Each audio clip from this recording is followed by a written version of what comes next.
শিক্ষা মনের অন্ধকার দূর করে, এটা একদম ঠিক কথা। কিন্তু আপনাদেরকে এমন এক মানুষের কথা বলবো যার ঝুলিতে ডিগ্রি ডিপ্লোমা মিলিয়ে মোট রয়েছে ৬৮টা খেতাব। তিনি একের অধিক বিষয় নিয়ে পড়াশোনা করেছেন। তিনি প্রায় ১৪টি বিষয় নিয়ে স্নাতকোত্তর করেছেন, পিএইচডিও করেছেন একের অধিক বিষয় নিয়ে। দর্শন থেকে শুরু করে সাংবাদিকতা, কোনো কিছুই তার ঝুলিতে বাদ যায়নি। তিনি হচ্ছেন ভারতের সবথেকে শিক্ষিত মানুষ, যার নাম দশরথ সিং শেখাওয়াত। তিনি সেনাতে কাজ করতেন। ১৬ বছর তিনি একেবারে সেনাতে অক্লান্ত পরিশ্রম করে গিয়েছেন।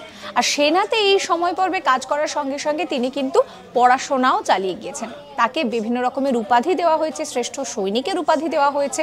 এবং এই মানুষটি তিনি কিন্তু পড়াশোনার জন্য সবথেকে বেশি খ্যাতি অর্জন করেছেন। তাকে বলা হচ্ছে যে তিনি ভারতের সবথেকে শিক্ষিত ব্যক্তি, তার কারণ ডিগ্রি ডিপ্লোমা মিলিয়ে মোট সংখ্যাটা হচ্ছে ৬৮। এরকম সমস্ত কন্টেন্টের জন্য সাবস্ক্রাইব করতে ভুলবেন না আজ তাক বাংলার ইউটিউব চ্যানেলকে।